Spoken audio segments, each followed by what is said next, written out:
what I realized just in this conversation, through the course of this conversation, is I think that I was so well suited to the newsroom because I was addicted to drama. I was addicted to stress, like the cortisol levels that must have existed in my body throughout different periods of my childhood, and always being hyper vigilant, because my mum had a chronic undiagnosed mental health illness, and because I was always on my toes because my dad was very unpredictable, sort of predictable in his unpredictability. I think that I just had that addiction to that cortisol and that adrenaline. So journalism was actually a great profession for me. Hello, everyone, and welcome to the show. My name is Flic Manning, and I'm so excited that you're joining me today because I've got a fabulous, very special guest who's very dear to my heart. And I think you probably will be quite familiar with her too if you've watched Channel 9 News or A Current Affair. Maybe you've had the pleasure of reading her fantastic book, House of Choir, or maybe you've sat in an audience somewhere across the globe and found that she's your keynote speaker, MC, or host for the night. Whatever it is, I'm sure it would have been a pleasurable and wonderful and insightful experience. And she's also spoken to a whole bunch of notable and sometimes notorious social figures like Chopper Read and Serena Williams. And she's had the most fascinating journey excavating her heritage. This is going to be an awesome conversation. I'm so glad that you're here for it because my guest today is none other than Mimi Khoa. Mimi, welcome to the show. Flic Manning, thank you so much. That was a beautiful introduction. Thank you. It's lovely to be here. Thank you so much for taking time out of your busy schedule. You have got so many things going on, and we're going to dive into so much of that today. But I wanted to start off, if we go back a little bit further, journalism is at the root of so much of what you have gone on to do with your career. Even as a writer, I'm sure it's informed a lot of that.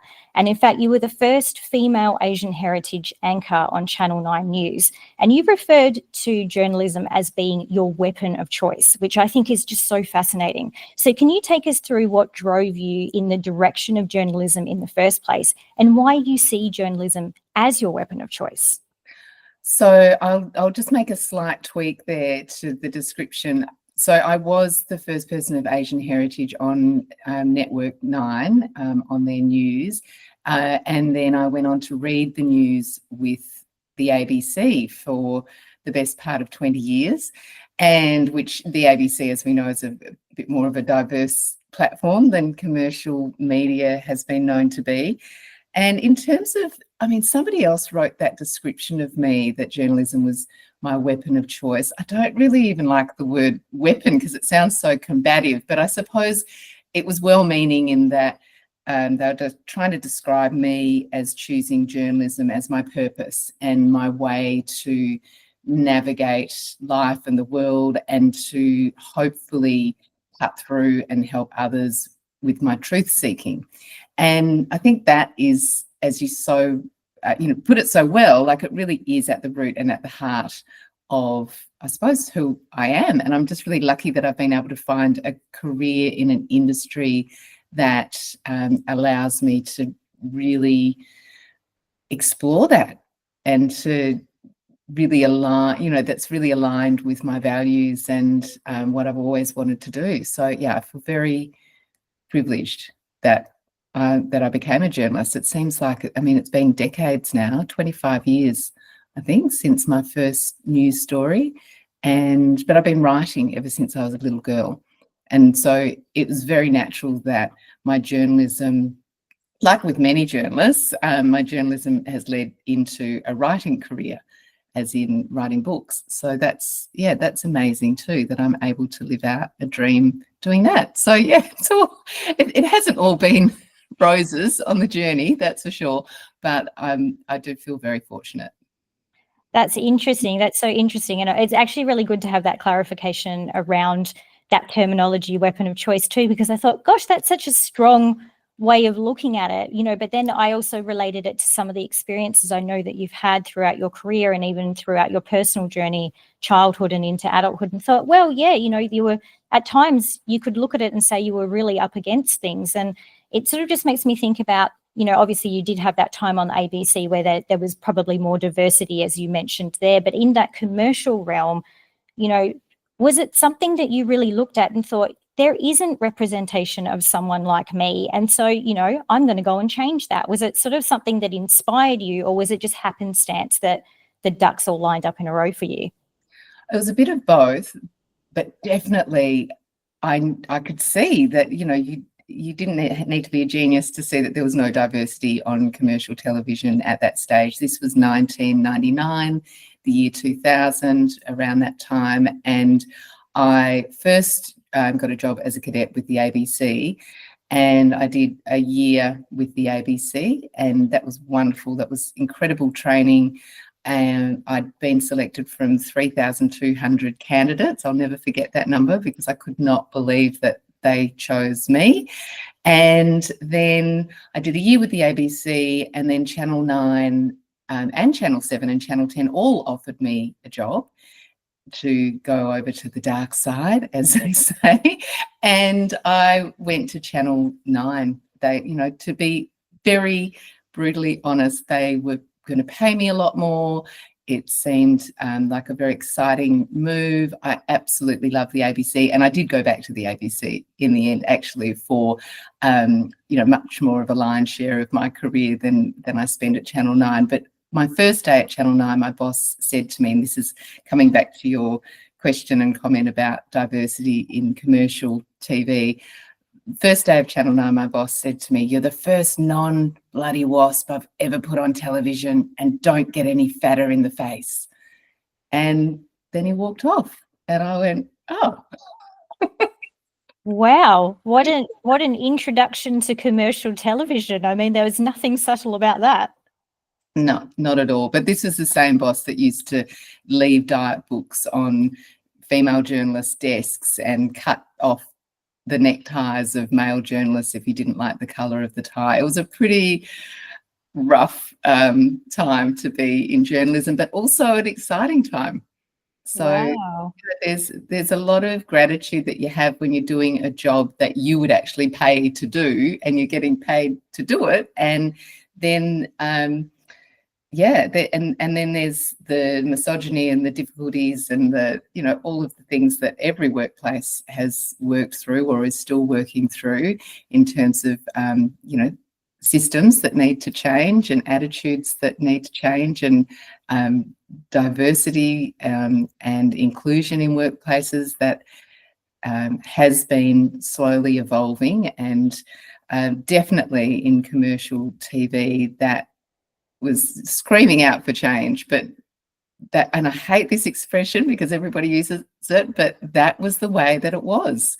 And so I just felt so lucky to be there. And on my first day of Channel 9 News, I also got sent out to interview Russel Crowe, and I got shouted at by him as well. So it was a really great start.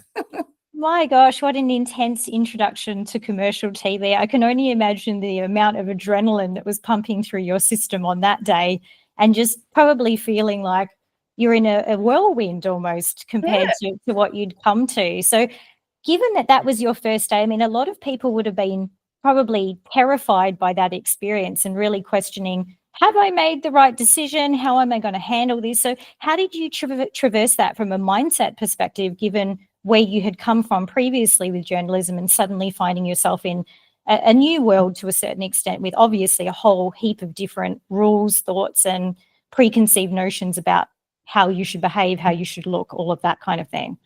Yeah, that's a great question. I think because of my personality, it actually really, that environment suited me in a way, because I had grown up with adversity in a very dysfunctional family and background, and dealing with mental health issues of my parents and various other traumas that I experienced during childhood.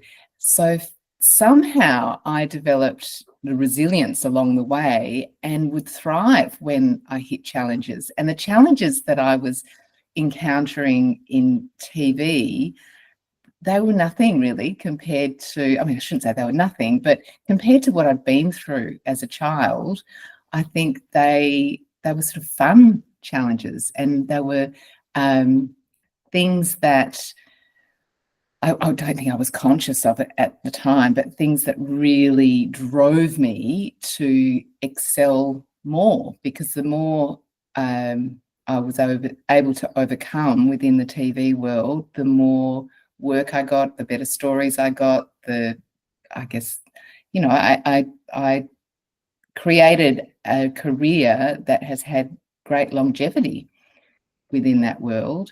And times have changed, and attitudes have changed, and I've changed, and I just think it's been a beautiful relationship that I've had with journalism, despite those challenges of movie stars getting cross with me, or media bosses shouting at me. I think that, not saying that that was a great way for people to necessarily behave towards me, but somehow I did thrive in that environment, and it was thrilling to be a part of it. Yeah, how incredibly interesting. I mean, probably like resilience is sort of a muscle that continues to get stronger the more that we flex it. And I think friction is so much a part of growth, really. Like, that pain is a precursor to all growth. And so to some extent, I think the more that you want to challenge yourself to be better at something, the more friction is going to come with that journey. And part of it is getting used to the discomfort of being in that place. But still, that's a lot to deal with in one go. And there's, with the celebrities in particular, we hold them on such a pedestal. We really think of them somehow a lot of the time as being infallible, flawless creatures that are almost not human, that they don't have bad days and that they don't have annoyances and problems that they're dealing with. But you would obviously see it in a completely different way to what those of us actually just watching the show would perceive, because you're seeing them before the camera even gets switched on in a lot of settings. So given all the different people that you have spoken to within your journalism career, particularly the TV side, is there anyone that really surprised you or taught you something that was unexpected? Oh, everybody taught me something, and I learned so much about myself as well. And even looking back recently at some of my stories with my 16-year-old daughter who was interested in seeing them, so I sort of dug them up out of the archive and had a look. A lot of the tape stories had been digitized a while ago, and yeah, it was amazing. Like, I watched myself, doing a story with Heath Ledger, for example, and he was maybe 4 years younger than me, and we both went to the WA Academy of Performing Arts, but at different times, and we had that in common, and we just had a human connection. And I probably asked him some possibly awkward questions, because that was my job to do that. And looking back, like, there's things that I said to him or to Guy Pearce or to Kylie Minogue. Oh, I remember I said something like, I look at those interviews now and I just cringe. But I just remember at the time, it wasn't so much that I was so terribly proud of a lot of the questions that I asked of celebrities, but it was just that I was there to do a job and to make it interesting. And I wasn't there for me, I was there for the audience to try to ask the questions that the audience might ask. So yeah, I won't go into some of the embarrassing questions because I don't want to bring them up now. But yeah, but there were things that I would never, like interviewing Sarah Murdoch, for example, who was Sarah O'Hare at the time. And I think I will say this, it was so cringeworthy, but I think I said something that was quite misogynistic of me to say, which was, what does your husband think about you advertising underwear on, billboards?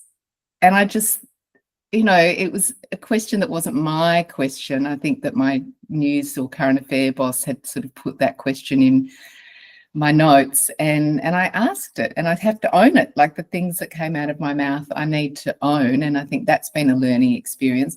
What have I've learned to really think Russel Crowe on that first day and that interview with him, he really taught me to respect boundaries and treat other people, regardless of whether they're a celebrity or not, as people. It was a reminder. It wasn't that I didn't already do that, but it really was a reminder, because at the time he was the biggest megastar in the world, full stop. And I think that there was a lot of depersonalization of his character that went on. It's only natural, you know. We see people on billboards, in those days it was on the cover of DVDs or VHS movies, and you think, and cover of magazines, and you think that you know them and that you've got some entitlement and some ownership of them, but we don't.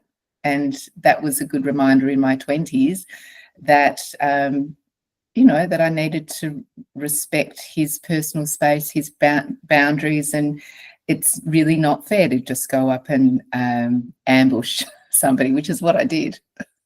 Wow, it's interesting that you had that experience and that you can, you know, reflectively look at it now and say, well, if I was doing that today, I wouldn't ask those same kinds of questions. Or, you know, especially in that early part of the journey, in many ways, you're doing what you're being told to do. You're doing what is being represented around you as being what's normal to do. And I think those reminders about boundaries are very important, because we are all human beings, and what we present on the outside is often so different to what we're experiencing on the inside. And none of us really like being under a microscope per se.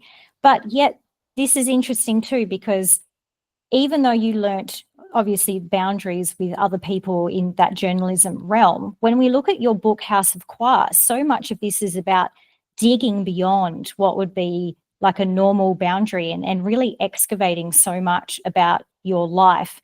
Now, you were obviously in control of telling that story because it's from your perspective and your understanding, which puts you in the driver's seat to a certain extent. But I'm really interested in how you grappled with that from a mindset perspective of saying, well, I'm going to really dig deep into family history, and not all of it is pleasant family history to tell. Where was that boundary for you, and did you ever feel like you were crossing it? Yeah, I think I had to write like nobody was reading. You know, it's like dance like nobody's watching. I think that's the key to any authentic writing, is to just write and then worry about the legalities or paring it back later, because I think the catharsis of writing and the therapy of writing, and how much we learn about ourselves just through the process of writing, because as you write, you're learning, even though you're imparting knowledge onto the page, you know, in my case, in the form of a story. I think even when that is so, it's, well, sorry, I've lost my train of thought. I mean, it's important to do that, otherwise it's not going to be authentic. So I think the reason I've lost my train of thought is because what's come up for me now with this question is something from a question earlier that you asked about. It was around my resilience in the newsroom, and I sort of referred to my, you know, dysfunctional family upbringing. And what I realized just in this conversation, through the course of this conversation, is I think that I was so well suited to the newsroom because I was addicted to drama. I was addicted to stress, like the cortisol levels that must have existed in my body throughout different periods of my childhood, and always being hypervigilant, you know, because my mum had a chronic undiagnosed mental health illness, and because I was always on my toes because my dad was very unpredictable, sort of predictable in his unpredictability. Yeah, I think that I just had that addiction to that cortisol and that adrenaline. So journalism was actually a great profession for me. So, and you did say that we could just go off on tangents in this chat. So, yes, of course. Please do. We're here to have a conversation. Yeah, and so I think with the book, what I'm trying to say is that I didn't have a sense of when I was stepping over that boundary for myself or with others, because I just wrote, and I wasn't writing for anybody else. I was just writing for me. I didn't know that it was going to be a book and be published and people would read it. I wasn't writing it to be a book. I'd started off writing it as a journal and then storytelling, just for myself, really. And actually some of the pages that I wrote that didn't even make it into the book, quite a lot of it was for legal purposes, because the premise of the book was that my dad was suing me in the Supreme Court and sent my hair grey overnight. And I actually had to keep a lot of notes during that period about his behaviour and what was going on, in case I needed it in court, and for legal purposes down the track. So, yeah, I think that writing a memoir is something that it's very personal to each individual, and everybody will have probably a different answer to mine. But for me, it was just a matter of getting it all on the page. And then, my publishing journey was a whole other story, and the lawyers wanting to pull the book, and there was a lot. So it almost didn't make it, probably because I just wrote like nobody was watching. So maybe that's not good advice. So if anybody watching is going to write a memoir, don't do it. Maybe don't write it so authentically. But that's probably, in a way, what makes it such a compelling read, and what I think so many universally are attracted to with this particular story. Not only is there so much drama, which obviously you've spoken about and alluded to here. I mean, yes, I think it's absolutely fair. You probably were quite addicted to drama. It makes total sense that was a muscle that had been flexed so much, and that probably came out in the book as well. It's a weird thing to try and find that perfect line between telling something authentically and then how far have I actually pushed this legally and with those boundaries. And you obviously had to walk that line very carefully with the writing of your book. And as you just brought up before, you mentioned your mum's undiagnosed mental illness. And I was wondering the other day, I was thinking as I was prepping to talk to you, and I wondered, was that something that you were actually really cognizantly aware of as a child, that there was mental illness present in the household, or was that something that you sort of put together in hindsight through all of these experiences that you had? Oh no, it was incredibly present, and I was incredibly aware from a very young schizophrenia until about 19 years ago. And yeah, so up until that point, she experienced very extreme acute symptoms, but she was not only undiagnosed, she had been misdiagnosed when she was a teenager and a young adult. And so as a result of that misdiagnosis, she was given treatment for bipolar, and so that didn't work. And she also had electric shock treatment, which was very traumatic for her. And so as a result of that, my grandparents decided not to proceed with any other medical treatment for her.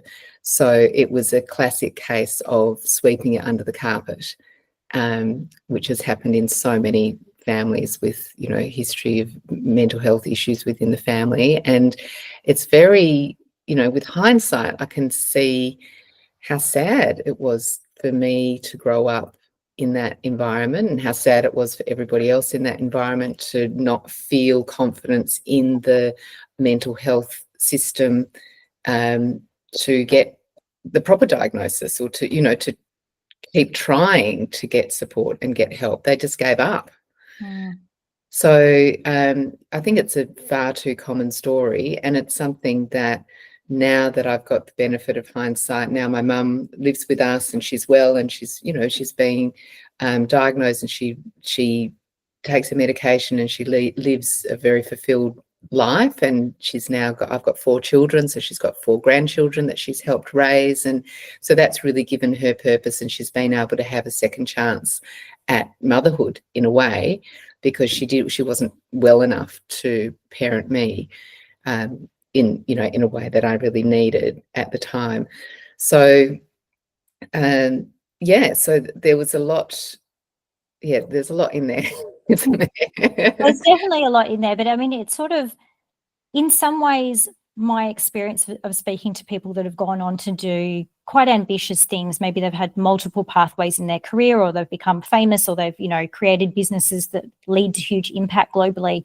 There's a really common thread that runs through all the people that I speak to, is that there is often a lot of trauma and turmoil in their past. And so what we're often presented, I think, in the world is that if you have all of these experiences in your past, then you're definitely not going to make it. You know, it's all doom and gloom.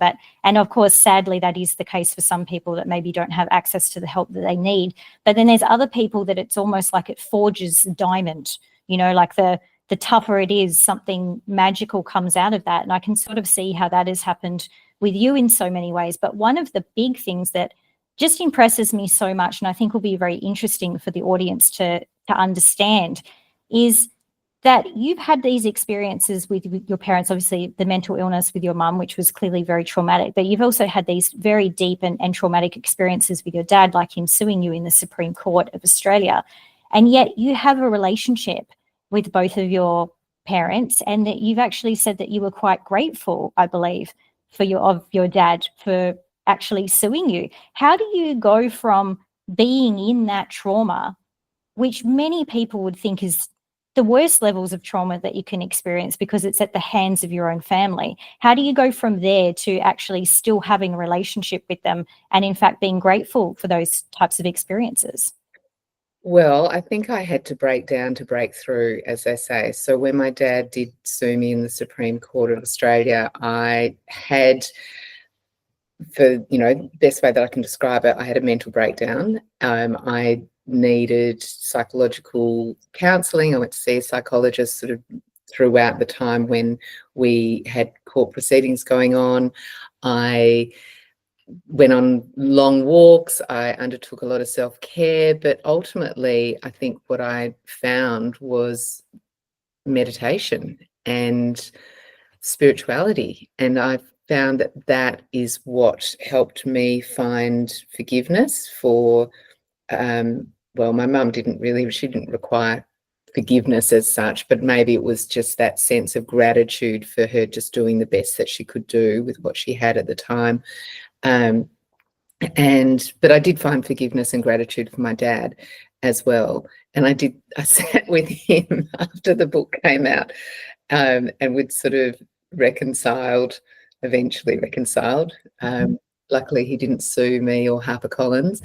And I sat with him and I held his hands and I said, Dad, thank you for suing me, because I would never have healed my past if you hadn't done that. Because I think what that trauma did was I could have gone in a completely other direction, but for me, what that trauma did is that sort of unlocked so much other stuff that I had bottled up and tucked away or put in a shoebox on the shelf and thought I'll deal with that later or I'll never deal with it.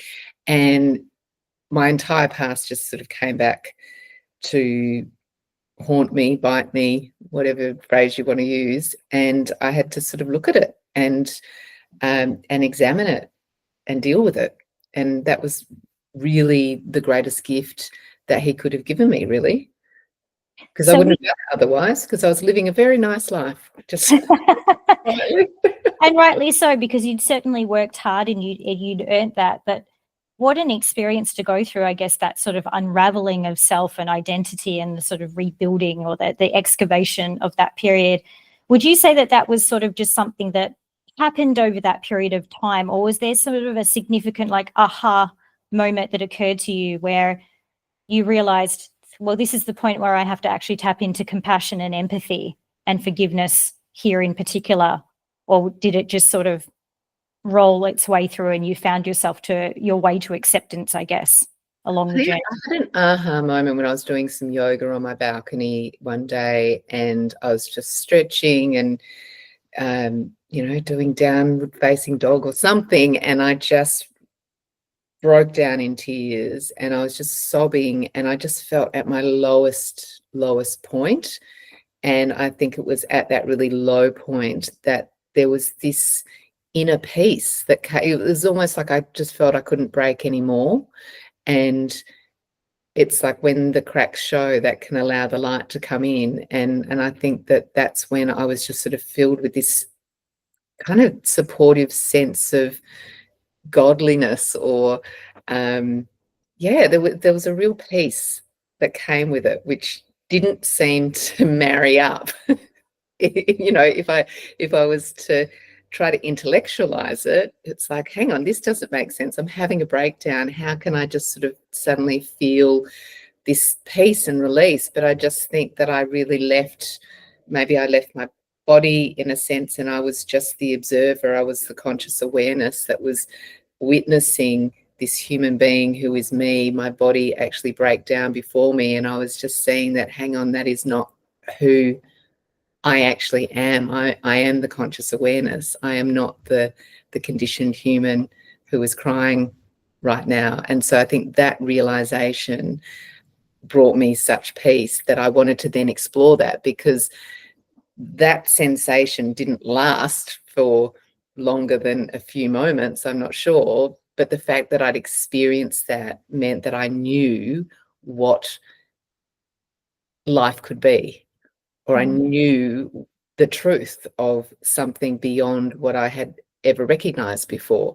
And then I started to read Eckhart Tolle, who had a similar experience when he hit rock bottom. And then I started to read other authors, and then I started to read Buddhist texts, and then I started to study a bit of Buddhism, and then study meditation, and started to regularly meditate. And then I went on a retreat, which was a 10-day silent retreat. And I just kept peeling away the layers. And I don't know at what point I think it was in there somewhere where I found the gratitude and forgiveness towards my dad, because it must have been once I started meditating regularly, and I would sit on the balcony, and the balcony actually faces west, and I'm in Melbourne, my dad's in Perth, where you are, and I would face west towards Perth, and I would do a loving kindness meditation and send that loving kindness and forgiveness to him, and I would wholeheartedly and open-heartedly just try to transmit energy towards him. And this was at a time when we weren't talking, and it was still, very rocky after the court case. And slowly but surely, it just got me to a place where I was genuinely grateful, because it's one thing to say to somebody, I'm grateful, and it's one thing to say to somebody, I forgive you, but to really mean it, like, that's a whole other bodily experience. Like, it's so real, and it's so intense, and it's so authentic, and you know it when you are feeling it, and you know it when you're not feeling it, if you care to have that introspection and that analysis of yourself, and if you care to really look. Because I've had a lot of people approach me after they've read my book and say, thank you so much. I've now reconciled with my mum, with my dad, with my sister, with my auntie, just, and that's amazing to me, that has inspired other people to try to mend those, fractious relationships that they have with others. And I think that there may be, and I'm sure that there are, some things that are unforgivable, and that people will never get to a stage of forgiveness. Definitely, terribly traumatic cases of sexual and physical abuse of children. There's so much darkness in the world, and so much that humans have experienced and have endured. So I'm not saying that everybody needs to go out and forgive everybody and reconcile, but I did, for my own particular unique, family experience and relationships, and that was really good for me. And I'm so glad when other people say that helped them too. Isn't it nice to know that something that you've experienced then becomes a gift for somebody else? It's just a beautiful thing that we can take pain and we can turn it into light, and that can sometimes can be the thing that just meets the person exactly where they're at, and that's exactly what they need to hear or read at the time. That's beautiful. I'm so glad that your book has resonated with people in that way. And I think you're right. I think we all talk sometimes a bit of a big game when it comes to compassion and empathy, but actually living that and doing the work is a whole other journey in and of itself. And as you said, there's the conscious self, and then there's the conditioned human being. And I think sometimes we get to that place where we can recognize that the body is a vessel and that we are living inside that vessel to a certain extent. And it sounds like meditation has been an interesting gateway for you. And you've now actually gone on to become certified in meditation. So has this been sort of something that you just thought, this has been really helpful for me, I'd like to learn how to actually guide other people through it? And you've done that relatively recently in the last couple of years, I believe. Or is it sort of something where you went, I want to just understand this more for myself? Both, absolutely. I do a lot of MC work, as you know, and public speaking, and I thought, wouldn't it be great to just be able to bring a little bit of this into what I do, just to be able to offer my clients a 5 to 10 minute meditation at the beginning of the conference, or or in a breakout session during the tea break. I could just go and have a little 10-minute session with anybody who wants to attend. I just thought, what a nice thing to be able to offer. And I knew that given the industries that I work with, that I would need some sort of qualification. I mean, I don't think anybody needs a qualification to guide a meditation. I think there are so many amazing meditations out there that you can access online, where I don't think, half of them are probably qualified, in inverted commas, and you don't need to be, because a good meditation is just a good meditation. But I felt that having the certification behind me from University of California,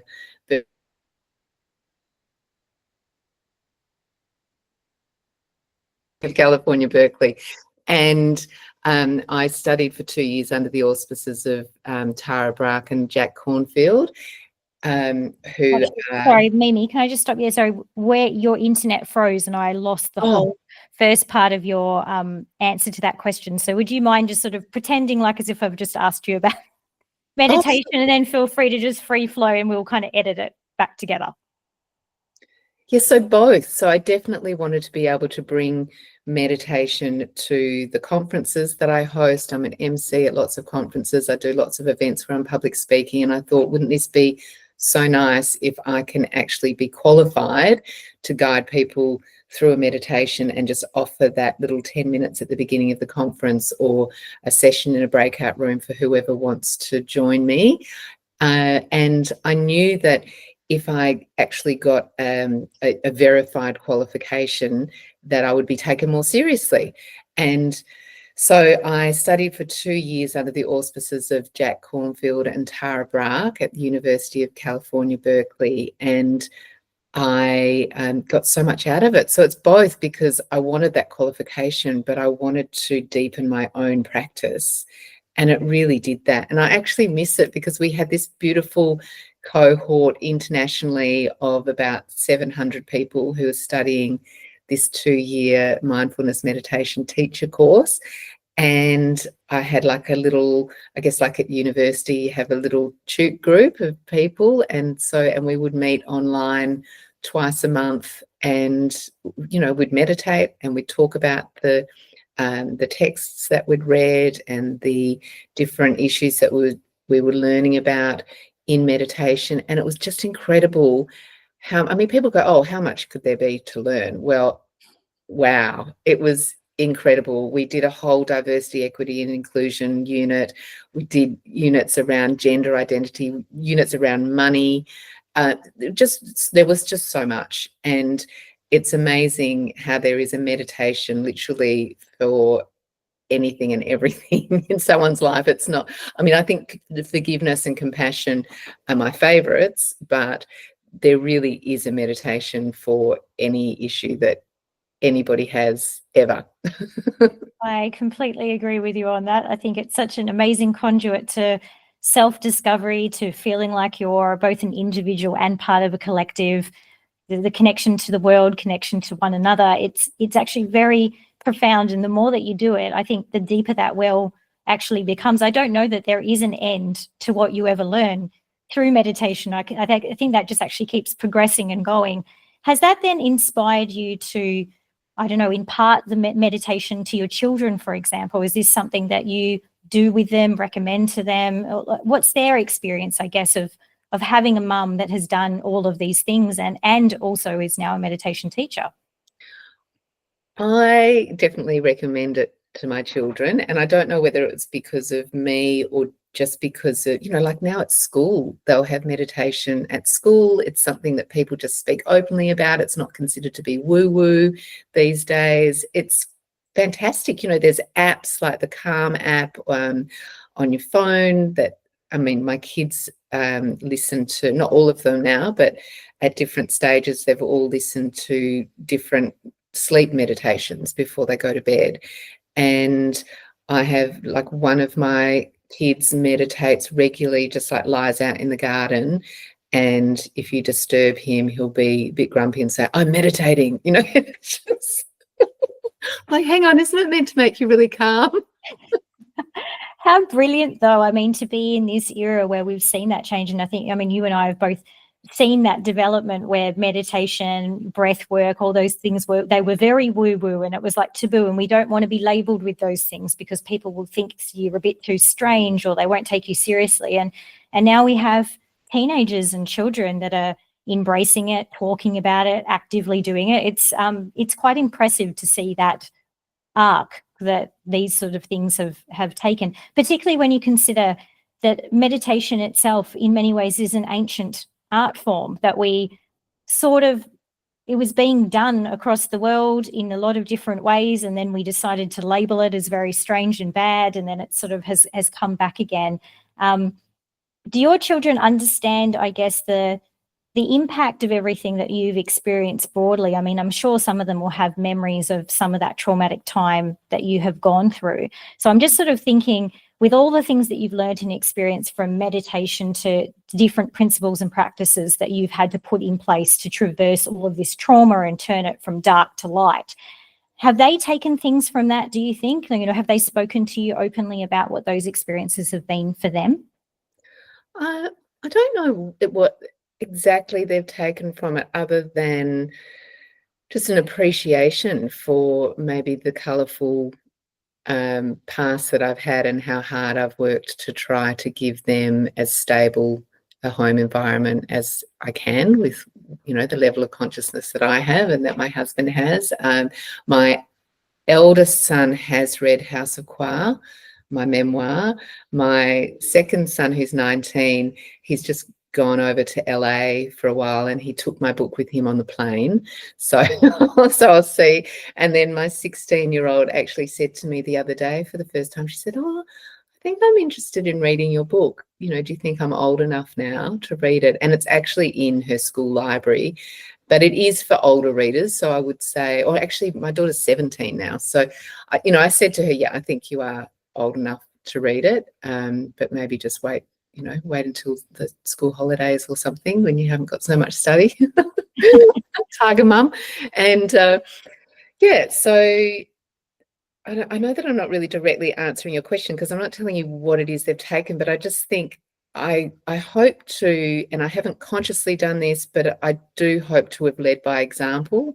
And I think that when they can see that I am resilient through just everyday challenges that we have at home, and also if they can see that I can bounce back when I'm not resilient, when I lose the plot over something, and then I come back, or if I snap and then I can apologize and I can really be deeply remorseful about my behavior, and I can talk it through and actually own it, because I grew up, like many of us, in an environment where things were just brushed under the carpet, swept under the carpet, where they were just ignored, where there was dissociation, there was silent treatment, there was passive aggression, all of those things and more. And I try to be as conscious as I can of my behavior and the mannerisms that I exhibit with my kids, so that I can try to break that cycle as much as I can. And nobody's perfect. I'm far from it. And I just think I'm just doing the best I can, just like my parents did. And I think that I've just got that little bit more knowledge, and I'm so lucky that I do, and that I'm kind of reaching middle age. I'm 50 now, and that I've reached middle age at a time when we've got language and words around mental well-being, and we've got language and words around, you know, what you and I have been saying used to be considered woo-woo. Like, there's words now, and you know, even the term, you know, gaslighting, like that didn't exist when we were growing up, whereas now my kids understand concepts that we just had no language for when we were their age. And I think that is just, it's a joy for me to watch and see and understand that their baseline is so much higher than mine was, for sure. And Yeah. I'm very proud of them for that, and I'm very happy for them that they've got those opportunities to recognize and realize that, and know how lucky they are. Yeah, absolutely. I mean, I'm sure that they'll be taking a lot of stuff in at that subconscious level, as we all do in that age. I think sometimes we don't really realize until we're well into our own adulthood just how lucky we were, excuse me, for some of the experiences that maybe we had with our parents, or being able to learn from certain things that they did and go, well, you know what, I'm not going to go and repeat that. And not necessarily to look at our parents with any kind of blame or anything in relation to what they did. They were doing the best with what they had, and what they'd been exposed to at the time. But just to be able to make those conscious decisions and have the tools to be able to put in place. And I'm sure your kids, as each of them get old enough and read the book, they'll be able to marry those pieces together and say, wow, look where mum came from, and look at how we're treated at home, and the supportive environment and the tools that we have access to. It's I think that's going to be such a beautiful gift for each of them as they come into that realization, you know, over time. Now, Mimi, you actually have another book on the way, and I did want to talk about this. Now, interestingly enough, I do remember you telling me in a previous conversation that with House of Qua, a lot of people read it and then after the fact sort of worked out, oh, this was a non-fiction book. This was a memoir. This is not actually a fictional story. But because of, I guess, the levels of drama in it and just the beautiful poetic way that you write, it sort of, some people didn't know that it was actually a memoir. Now you are actually taking something that is real, but through a fictional lens. Is that right? Yeah, I am. That is right. So I've actually got two books on the go, which is a very, you know, we joke that there's a certain nuances of Qua, you know, Qua being my surname. So it's very Qua that I'm doing things a little bit backwards. And I've got two books that I'm writing at the same time. But the one that you're talking about will be, I hope, published as the second book, because it just makes sense that it is. So Qua, House of Qua, is about the Chinese side of my family. And then this next book is about the British side of my family, because my grandfather was a spy during the Second World War, and he would parachute into enemy territory and rescue pilots that had been shot down by the Germans, and then work with the Belgian and French resistance to get them repatriated home. And he was part of armies that liberated concentration camps, and he would literally go in on spy missions to enemy territory dressed like a German. Like, it's just incredible, the adventures that he had. And the reason that I am fictionalizing it is because there's just a lot that I can't verify, and a lot more than, of course, in House of Qua, the first part of House of Qua, I wasn't there. It's, you know, it's written sort of as historical nonfiction in a way, but then I have been able to verify to the extent that I believe it's true, you know, the narrative of the family up to my birth. And then obviously I can verify what I've experienced is my truth of what happened.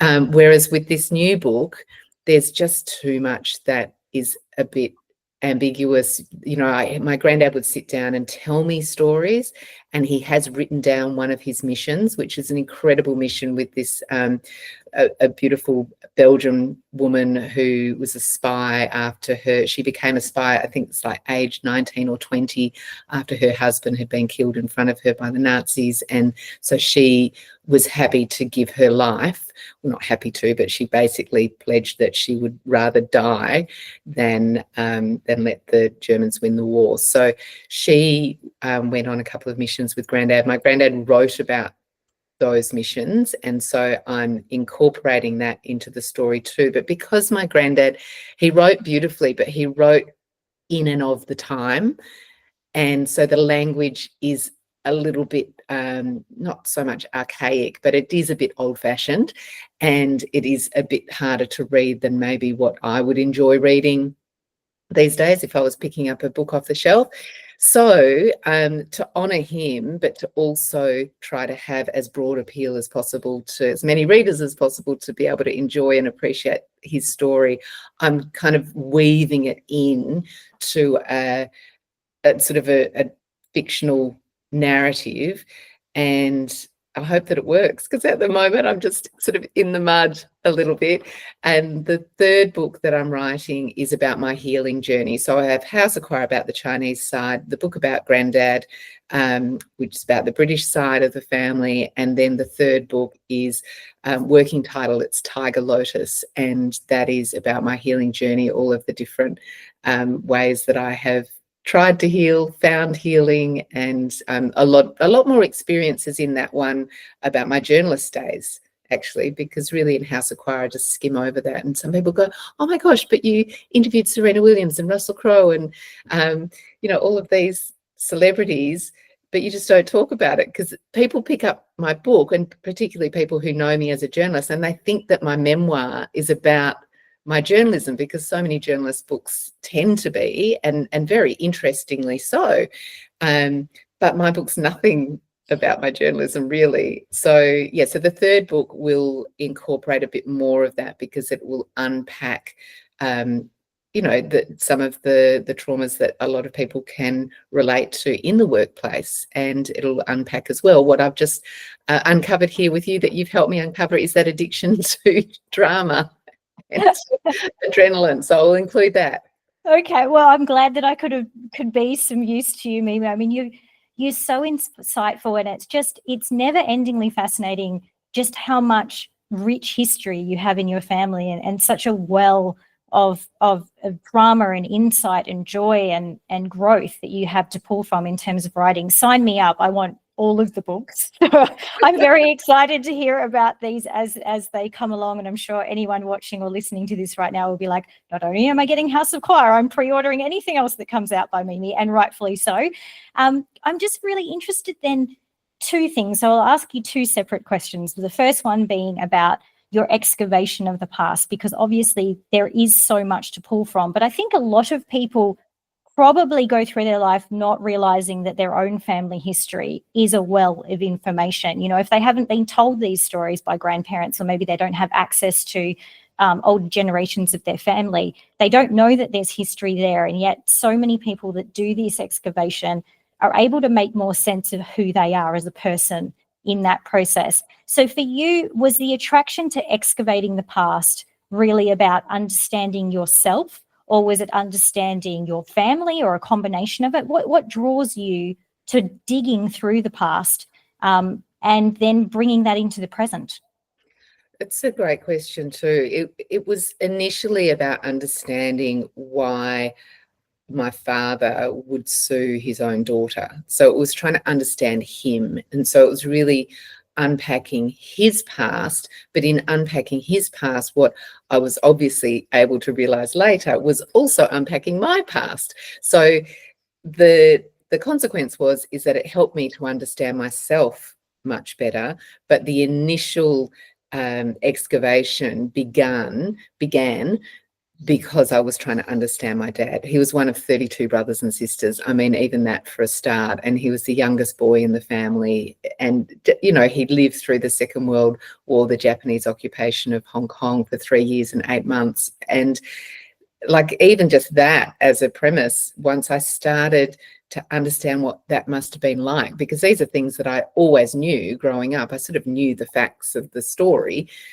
but I hadn't really processed it, and I hadn't put myself in his shoes or in the shoes of any of my family members, and what that must have actually been like to grow up through that period of time. And then going even further back to my grandfather and my great-grandfather on the Chinese side, it's mind-blowing when you think about where we all come from. I mean, you have your parents, and then you've got 2 sets of grandparents, and then you've got 4 sets of great-grandparents, and then you just, my maths is not great, that's why I'm a writer, but if you just go and do the multiplication And even just going back maybe, I don't know, 5, 6 generations, that's a lot of people and a lot of situations around the world that have impacted the decisions that were made to have those children and then meet those people and then have those children and then meet those people. And like that trickle down, it's absolutely mind-blowing when you think about it. And in a memoir or in a family excavation, you only have so much paper space and brain space to be able to focus on one lineage or the lineage that you maybe know most about, because it might be the one that was talked most about by your parents, who are the, you know, the closest to you. But you could go in any direction and you'll find something. And everybody, as you pointed out so rightly before, everybody has such a rich tapestry of history just sitting behind them. Like, I just think our ancestors walk with us, whether we know of them or not. They're there, and their dreams for us were for us to be here and to do something and have some purpose and bring some good to the world. Like, I'm sure that that must be what the intention is, because, you know, otherwise what is our purpose? Why are we here? You know, there's a whole conversation to be had around that too. So I love the expression, the presence of the past, because the past is always present. You only have to look in the mirror and all of your ancestors are looking right back at you through your eyes and through your lens. And it can be very humbling, but it can also be very empowering when we remember that we're a product of a very, very long line of people and of decisions and circumstances and, you know, global weather patterns and war patterns and history. It's amazing. It's actually a miracle that we're here. It really, really is. And I think it's one of those things where when you're talking about that presence of past, I mean, even if you're not talking about the generations behind you, your mum, your dad, your grandparents, and so on, our actual past of ourselves is with us in the present all the time, living in the cells of our body and presenting itself through different triggers and different ways that it appears. So we live in the present, we give ourselves a year, we give ourselves an age at any given time, but we're sort of both stagnant and in motion all at once when it comes to the way that lives with us. And I think it's just so fascinating when someone dedicates such a portion of their life to retrieving the stuff that is behind them and actually looking at it and going, wow, how did I get here? And how does this inform who I've become? And even makes more sense of my parents, make more sense of my grandparents, my aunties, my uncles, all of that kind of thing. It's such a beautiful gift, and in a way such a beautiful gift you're now leaving even more so for your own children, because so much of that past has been excavated for them to look at and to understand in a way that may not have previously, you know, that access might not have been there for them as easily as what it is now. But do you think that process of digging through the past and excavating and understanding more of who you are as a result of that, do you think that's part of what frees you up to go on and do all of these different things? Because when I think of you, I think you're so ambitious, you're so open to trying things. You paint, you write, you speak, you're on TV, you do some acting, you do all sorts of different things. Do you think that that's informed why you choose so many different directions at once? Or do you think that just comes from feeling like, well, if I can, I want to? Wow. Yeah. I suppose the excavation of the past has only happened recently, sort of in the last decade, and my propensity and desire, yearning, being drawn to doing so many different things has always been part of my character.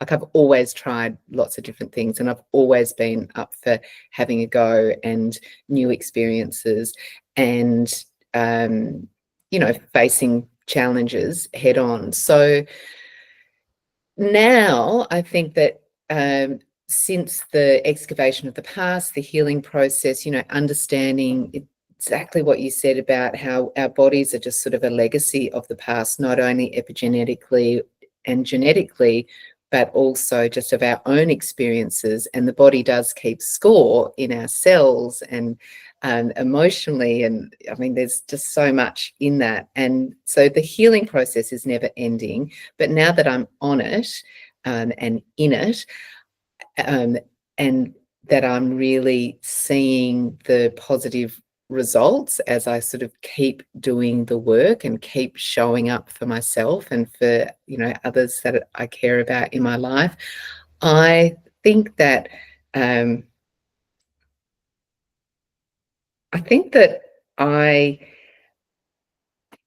am more freed up to do all of those things. Sorry, I had to just think about that then. But yes, I think that even though it was always in my character to do lots of things and try lots of things and to paint and to draw and to report and to perform and all of that, the healing has unlocked a greater freedom to embrace all of those things that I enjoy doing. And I find more joy in it, actually, because I care less, if that makes sense. Yeah, it does. It makes a lot of sense. I think when you've done the healing work, and again, having spoken to a lot of people that have done their own healing from their own traumas and past and experiences, it's sort of like, I like to describe it as though we end up with a color palette for painting with way more colors on it. So rather than 12 colors on our palette, now we have 30 or 40 colors that we actually get to play with. It expands the way that we perceive things, but then also the way we express ourselves, I think, naturally becomes wider and more varied as a result, or at least that's the commonality that I see in a lot of people that have done this excavation work. And so, Mimi, just to wrap up, because our time is sadly coming to a close, although I'd love to speak to you for another 5 hours, because we could keep excavating this excavation, to be honest with you. But if anyone is listening or watching now and they're currently going through their own excavation, whether it's their family history or trauma, or they're simply in the process of doing some form of healing work or growth work for themselves, what's a little nugget of wisdom, I guess, that you could impart to them, especially when they're in the real thick of it, the deep, dark realization moments of it? What has helped you to continue that journey that could be helpful for someone listening today? So there's an exercise that I learned when I was studying to become a meditation teacher, and that is the acronym RAIN, RAIN. And so that stands for, R is for recognize. So when you're experiencing what you might perceive as an unwanted emotion, like you're getting anxiety, or your chest feels tighter, or your throat feels blocked, and you have uncovered something in your past, or you're reopening a wound of the past and feeling in a way that's unexpected or unwanted, then by putting your hand on your heart and just recognizing that feeling, that is a really great start to being able to deal with that feeling. And so recognize is the R in RAIN, and then A is allow, just to allow that feeling. Like if it's a negative feeling, if it's a positive feeling, well, you're probably not going to need to do RAIN if it's a positive feeling, let's face it. So it's going to be probably a negative feeling.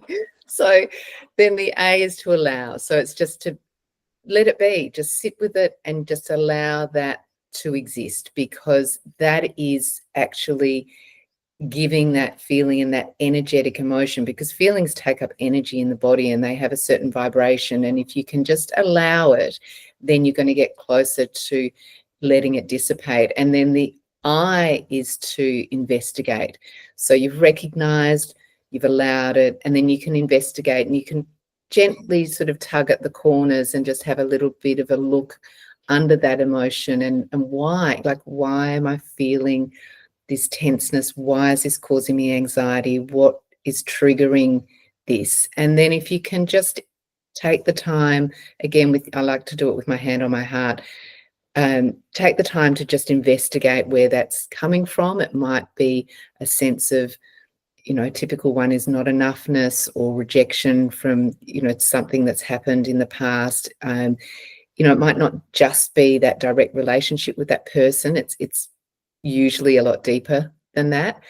And then whatever it is, it could be any one of, hundreds of things. But once you investigate, then the N in RAIN is for nurture. So then you can then just give your inner child a little hug and nurture yourself and give that form of yourself what it actually needs, and that support in that moment of recognizing, allowing and investigating.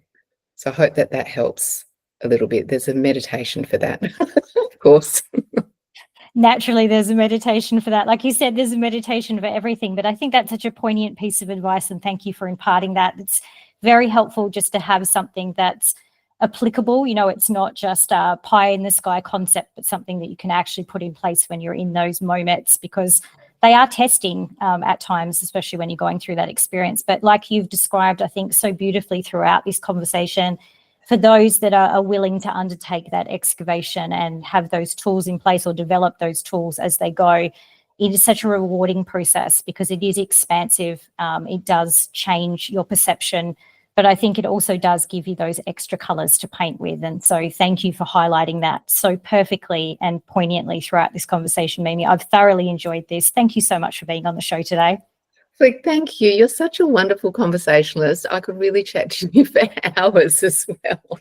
It's been lovely talking. Thank you. Thank you. That is a very high compliment coming from you, and I shall be the person that takes it, even though the humbleness of me would like not to, but I'm going to take that, and I thank you very much for that beautiful compliment.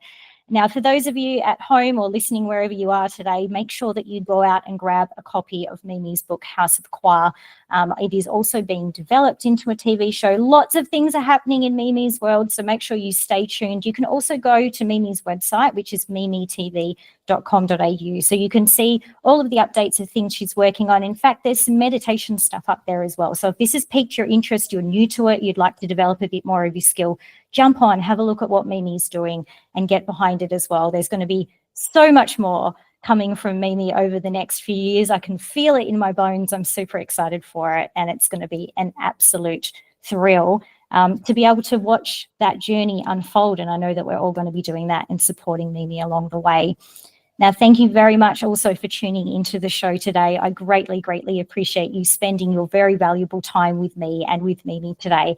I hope more than anything, though, that this show has allowed you to really tap into that innate humanness that you have and recognize the power that you actually have inside as a human being, and to just spend some time nurturing that, amplifying that, and valuing it, because you absolutely deserve it. I look forward to joining you on the show next time.